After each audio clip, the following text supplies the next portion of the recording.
আসসালামু আলাইকুম গাইস, আপনাদের জন্য আমি গ্রামের বাড়িতে চলে আসলাম। ঢাকায় বসবাস করি। আপনাদের একটা ভালো ভিডিও দেখানোর জন্য আমি গ্রামের বাড়িতে চলে আসছি। আমার মাকে আমি অনেক ওষুধ খেলেছি, কোনো ওষুধে কাজ হয় নাই। লাস্ট পর্যন্ত আমার মার ব্রেনটে একটা বুদ্ধি এসেছিলো যে গরুরে খোকসা পাতা খালে যদি কাশ ভালো হয়, তাহলে আমার কাশ কেন ভালো হবে না? কাশে ভালো হয় না আমার মার। এই যে খোকসা পাতার আগালটা আছে না, এই যে আগালটা, খোকসা পাতার আগালটা দেখতেছেন না আপনারা? বড় পাতা খাবেন না, বড় পাতা গরুরও খাওয়াবেন। আর আপনার এই যে কলি আগালটা, আগালটা ছিঁড়ে এইভাবে চাবাইয়া খেয়ে ফেলাইবেন। এটা কোনো ক্ষতি নেই, এটা গাছের ওষুধ।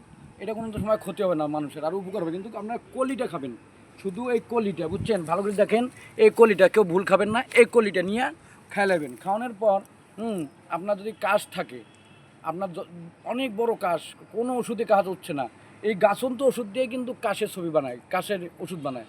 আপনারা এই খোকসা পাতার আগালের ইয়েটা ছিঁড়ে আপনারা খাবেন, দেখবেন আপনার 100% কাজ ভালো হবে। যদি কাজ ভালো না হয়, আমার ভিডিওটায় ফল্ট হবে মনে করবেন।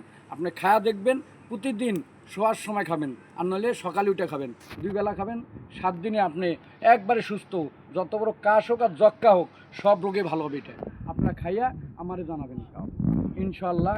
আলহামদুলিল্লাহ।